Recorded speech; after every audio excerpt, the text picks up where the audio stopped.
Hello and welcome to Three Questions with. Got my friend Carrington with us from Prospects Breed. Good morning, Carrington. Welcome to the show. Thanks for having me. Good to see you again.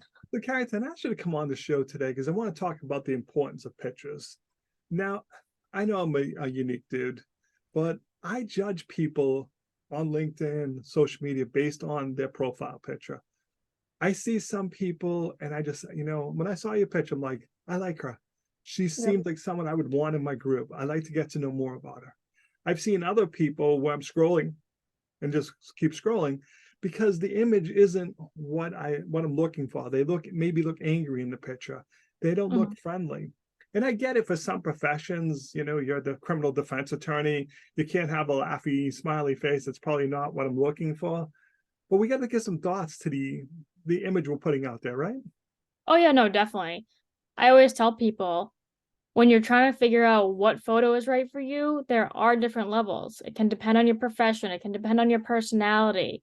But I always say, I'm like, go on LinkedIn and scroll through a page or two. Pin out three people you're like just photo based, you would talk to them. And ask yourself, why would I talk to this person based on their photo? And use that as a little bit of an educational moment to say, all right, this is what these three have in common to make me say, I want to interact with them. I want to have a conversation with them. I feel like I could get coffee with this person, right? Because at the end of the day, yeah, you want your professional photo, but people connect with people. So, Like, how do you connect with other people? I do think there's a certain level that you can take that photo where, like you said, you can look angry and people are gonna be like, nope, I'm good. But also there's a point where you can take it and make it almost too professional, where people are like, is that really who they are? Right? So there are different levels to how you can look into it. I liked your comment about personality. So there's people that I know well. When I see your picture, I'm like, yeah, that's Carrington. Yeah, yeah, Hmm. that's her. And other times it's like it's not.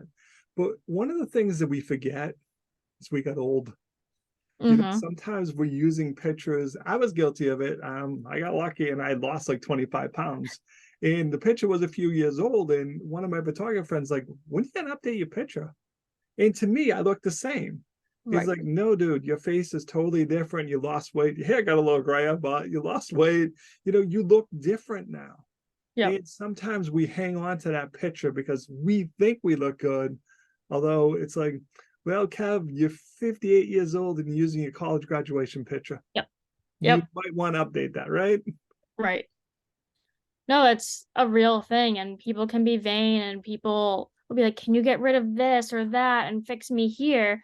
And there's certain things I'll give, like I'll be nameless about a certain client that I had, but we are going back and forth, and I knew that she was someone who was very self-conscious. We did the photo shoot, sent her the headshots, and I did some base edits that I always do. She came back to me. I'm like, all right, like this is what I'll do. So I sent her another variation of it. And we just kept going. And I finally was like, we need to get on a phone call here. So I got her on the phone and I was like, listen, we can continue making these edits, but you are no longer going to look like yourself. I can give you perfect skin. I can shave 30, 40 pounds off you. I can do all these things, but you're not you anymore. Amen. And it was kind of an aha moment for her where she was like, I still don't like how I look. I'm like, but you still have to be you. Yeah, I mean, I've seen that where we photoshopped it so much that I'm like, it's really not you anymore. So let's swap over to products because I Yep. told you I was thinking maybe at the end of the day because I knew we were going to do this interview today. And one of my friends, she designs clothes, and she posted, I don't know, maybe 100 pictures of different things she created just hanging on a hanger. And I can't handle that. I need to see Mhm. it on a live human being. Yeah, that outfit looks good in that person. I Right. just can't visualize it without the person. So we got Mhm. to think about how and why we're using these pictures and not just, hey, here's everything I've ever done and just upload it and pray, right? Yep. Yeah, for sure. The how and the why is something that I talk with clients about all the time because especially with the digital age of photos, you can pick up this phone and take 100 photos in 2 seconds, depends how fast you can move your thumb. right? So I always tell people, I was like, why think about like old artists? Why are those paintings so successful? Right? Why is the Mona Lisa timeless, or Van Gogh, or any of these artists who made these really famous paintings? And one of the biggest differences is time. Slow down.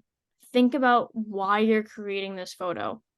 You can't create Starry Night without thinking about the whole flow of the canvas. Do the same thing when you're creating a photo. Just taking 100 photos of all the products without thinking about the end use doesn't really give you all that much benefit, right?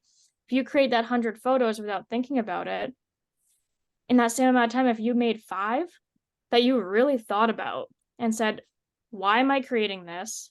What is the purpose? Who am I connecting with? Those 5 images will probably have far more success than that 100 that you made, just because you slowed down.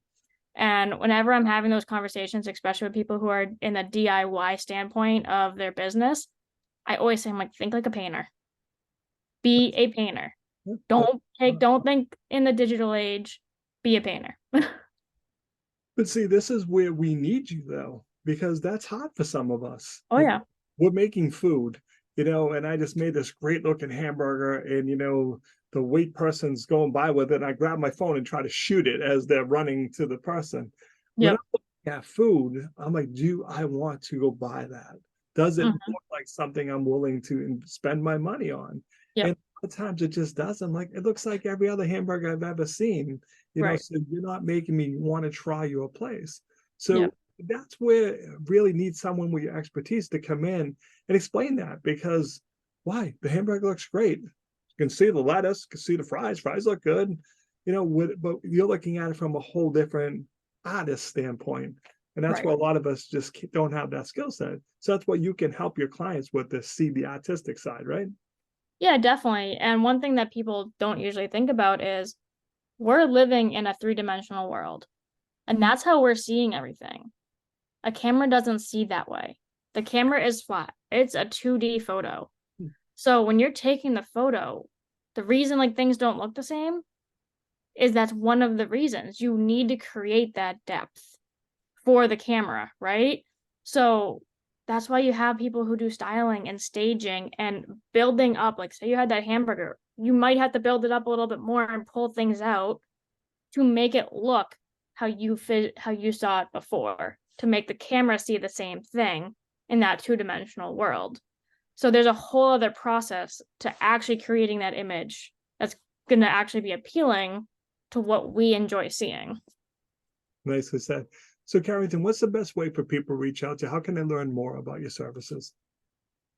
They can call me, they can reach out to me via email or right off my website. There's a whole contact page. And what's the website, my friend? prospectstreetstudio.com. That's singular for studio, not plural. Awesome. Carrington, I appreciate you taking a few minutes calling the show. And as always, thanks for being my friend. Of course. Thanks for having me.